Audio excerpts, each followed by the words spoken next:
Good morning. My name is Raju. I'm on faculty at the University of Texas, MD Anderson Cancer Center, Houston. Today I have the privilege of interviewing Dr. Robert Hilsden, Associate Professor of Medicine from the University of Calgary. And their group have written a fantastic paper on colonoscopy quality metrics in Canadian colorectal screening population. And we are here to discuss that paper. And good morning. Well, good morning. Thank you very much for asking me to be interviewed. Our paper has really come together over several years and was really driven by our desire to have our own quality assurance program at our own unit. So I come from a dedicated endoscopy unit in Calgary, Canada. All we do is screening related colonoscopies, and we have a large number of endoscopists working there. We do a large number of procedures, and we want to make sure that we're doing a good job, as does everybody.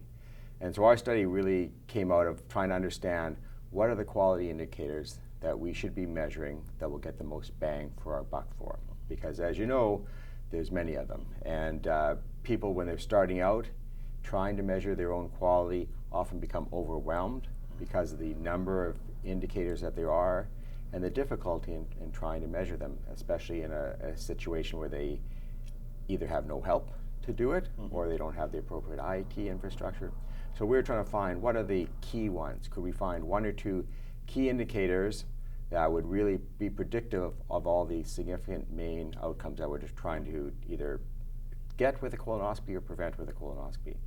So we focused on the key outcome of cancer. The goal of a screening colonoscopy is really to prevent cancer down the road. So if there's a high quality colonoscopy, we would expect there to be no subsequent cancers, but also on complications, because obviously we don't want to cause more harm than we're preventing with colonoscopy. Then we looked at several other indicators, the more immediate indicators, such as withdrawal time, the detection rate of screen relevant lesions, which we would include as being an adenoma, cell-ulcerated adenoma or a cancer, endoscopist volume, etc. And we really wanted to see is, could we link these intermediate or early quality indicators to the longer term outcomes? So we looked at a cohort of individuals that we had seen and had undergone colonoscopy at our center from 2008 to 2010. There were about 18,500 individuals undergoing a screening colonoscopy.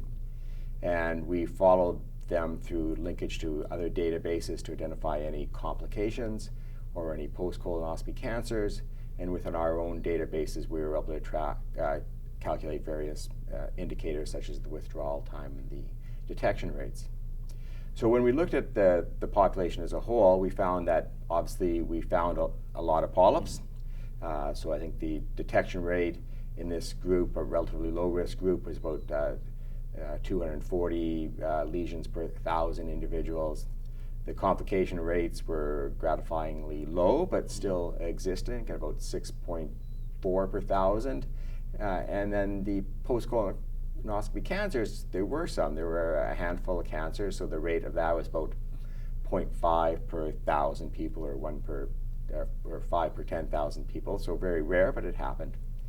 When we looked at what predicts these outcomes, so if we looked at what predicts an endoscopist finding having a high rate of detection of a screen-relevant lesion, there were several predictors, including their withdrawal time as the key one.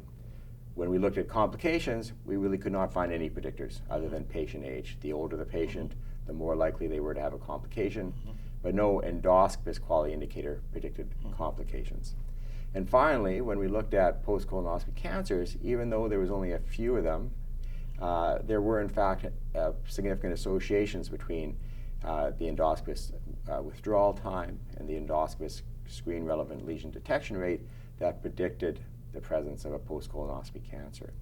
So what we concluded was that there's nothing that can predict or can take the place of complications other than measuring complications. So if you want to know complication rates or what the risk of complication is in a unit, you have to measure that. But in terms of the important things such as post-colonoscopy cancers, there are relevant surrogate markers that we can start by measuring, and those include withdrawal time and the screen-relevant lesion detection rate. So we would conclude that for an individual or a unit that's starting out in quality assurance, that they focus on measuring the simpler, easier to measure measures, and especially withdrawal time and detection rates would be a reasonable starting point, cecal intubation rates.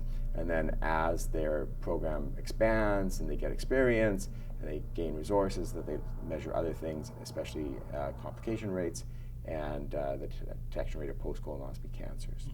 So that's really the summary of our study. A couple of things in terms of helping those in practice.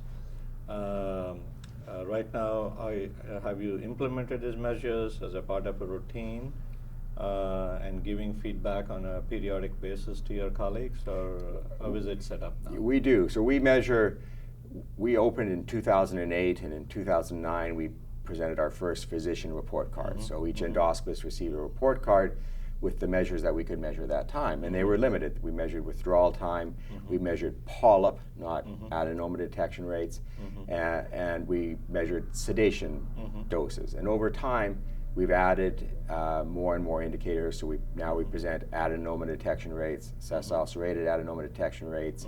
We divide it by different patient groups, and we also provide a measure of patient comfort, so they understand how their comfort is. And we compared the individual's rates to their rates a year ago, to their peers, and to established benchmarks. And we try to do that on a yearly basis. That's fantastic. The question is in terms of having a system. I think most of the people have a tough time setting up a system to report this. What system do you have? Do you have a dedicated person, or do you extracting data manually, or using like natural language processing, or no, how do you? All ours is automated. So we use, within our unit, we use the Pentax EndoPro endoscopy reporting system. And we also have, within our unit, which is maybe unique, is that we have nurses who review the pathology reports and use evidence-based algorithms to come up with surveillance recommendations. And so a synopsis of each pathology report is created and put into a separate database. And so that provides me the pathology data without needing to do natural language processing or some other look. And then we link on a quarterly basis to the provincial cancer registry to identify post-colonoscopy cancers. So there's really nothing that we do on a manual basis or a pure basis for the quality assurance measurements. It's all built into our clinical operations or our clinical processes. I have two questions. One is for somebody trying to come up with a research question like you started. If you could help a fellow understand what it took for you from the idea to the paper. Well, I think for someone starting out, it's always a challenge. It's a challenge identifying the right question and then implementing the study and staying focused on the task. I think in the area of quality assurance in endoscopy and colonoscopy, there's obviously a myriad of questions because it's a relatively new area, and even relatively small questions remain important questions about how do you measure things, how do you implement them, and do they work. So I think a junior investigator should identify, a question that's relevant within their unit. Because if it's relevant within their unit, it's going to be relevant to other people. So if they can identify that, think what question is going to help me or my colleagues or my unit to do better jobs, then I think that's going to be an important question. Then it's building a team that can help them along, and depending on their own research experience and background, it's important to have somebody to make sure that the study is done properly. And often most people have a good idea of what to do correctly, but often small details can lead to problems down the road. So having an experienced investigator who can help with crafting the study and making sure that the study is valid and methodologically strong is important. Then it's important to have people who can help with the study. So for this study, we had to review thousands of hospitalization records for this study because we wanted to attribute the cause of these potential complications. Mm-hmm. So you have to have people who can help you with that Mm-hmm. data collection if necessary, who can help you with, Mm-hmm. in this case, reviewing the records so we could come up with a consensus agreement on the complications.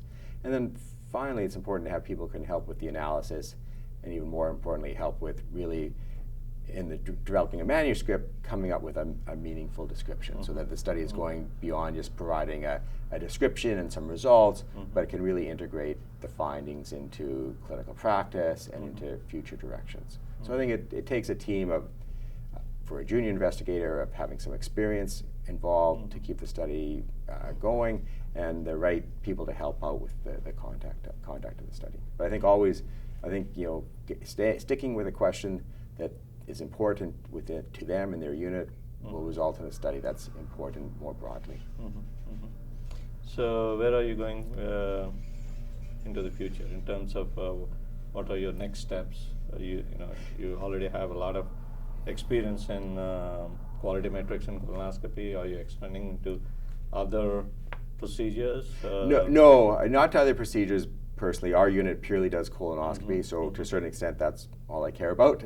But so we'll focus continually on colonoscopy. We will work on getting, trying to broaden the results, and I think trying to specifically work on methods to make collection and use of quality assurance data more useful and more easy.